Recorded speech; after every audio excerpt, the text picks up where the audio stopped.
Imagine que tu montes à bord d'un avion à Paris pour rejoindre Sydney. Tu ouvres l'écran de bord, tu regardes la carte du vol, et là, quelque chose d'étrange attire ton attention. L'avion ne va pas tout droit. Il fait un énorme détour par l'Asie, contourne complètement une zone immense de l'océan Pacifique. Tu te dis, mais pourquoi on ne traverse pas directement? Eh bien, ce que tu observes là, c'est l'un des secrets les mieux gardés de l'aviation moderne. Cette zone que les avions évitent religieusement, c'est le Pacifique Sud. Et crois-moi, il y a des raisons terrifiantes pour lesquelles aucun pilote sensé ne veut s'y aventurer.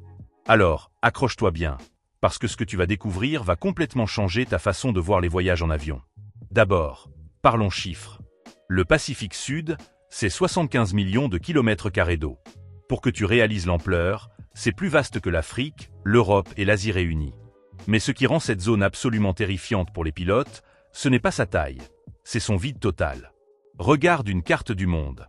Tu vois tous ces petits points qui représentent les aéroports? Dans l'Atlantique Nord, ils sont partout, Canada, Groenland, Islande, Écosse.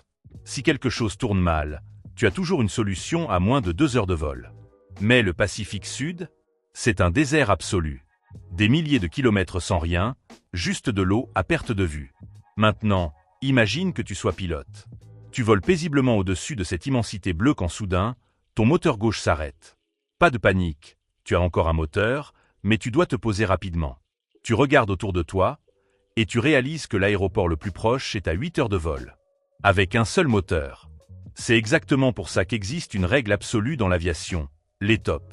Ces 5 lettres déterminent littéralement quelle route un avion peut emprunter. L'idée est simple, un avion bimoteur ne peut jamais s'éloigner de plus de X minutes d'un aéroport de secours.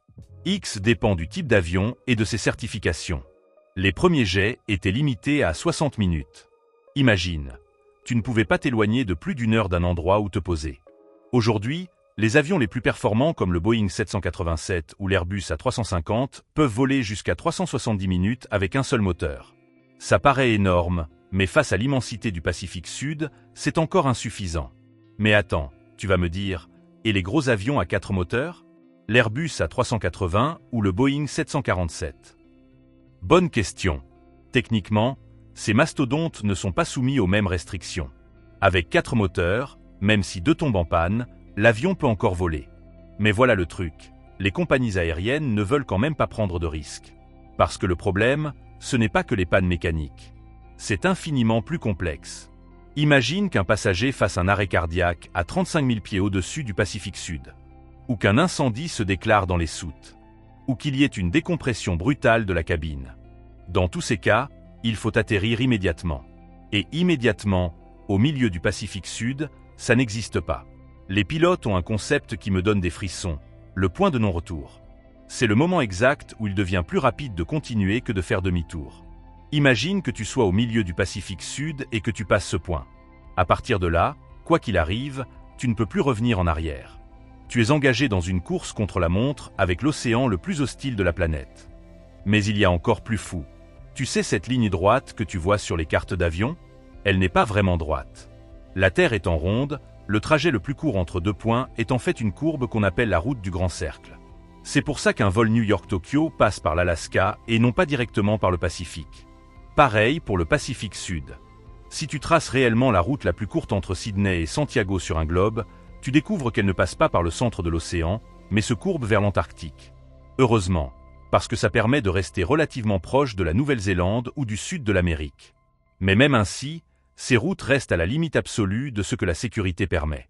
Et on n'a même pas encore parlé de la météo. Le Pacifique Sud, c'est l'enfer météorologique.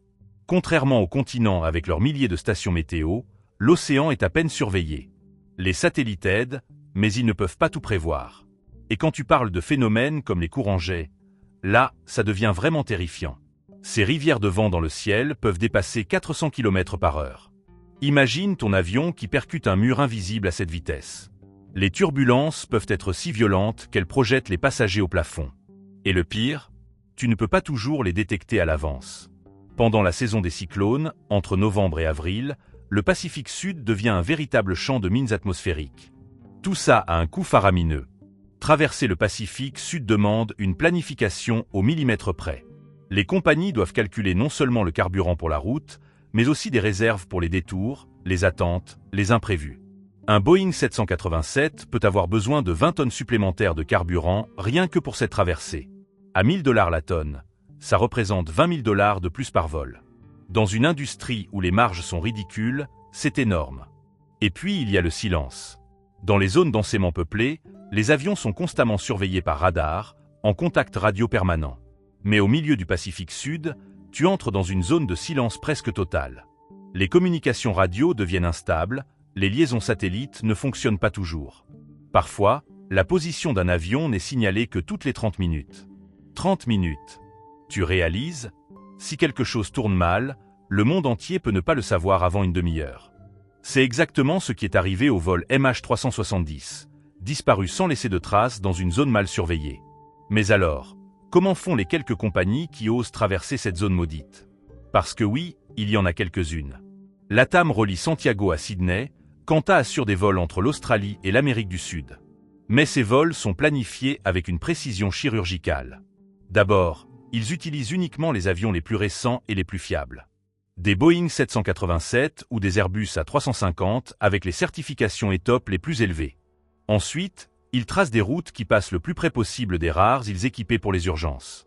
Et enfin, ils ne décollent que dans des conditions météorologiques parfaites. Prenons l'exemple d'Air New Zealand.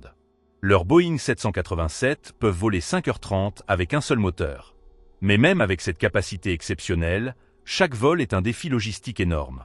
L'équipage est spécialement formé, les routes sont calculées au kilomètre près, et il faut parfois reporter le vol de plusieurs jours si les conditions ne sont pas idéales. Ces vols restent l'exception absolue.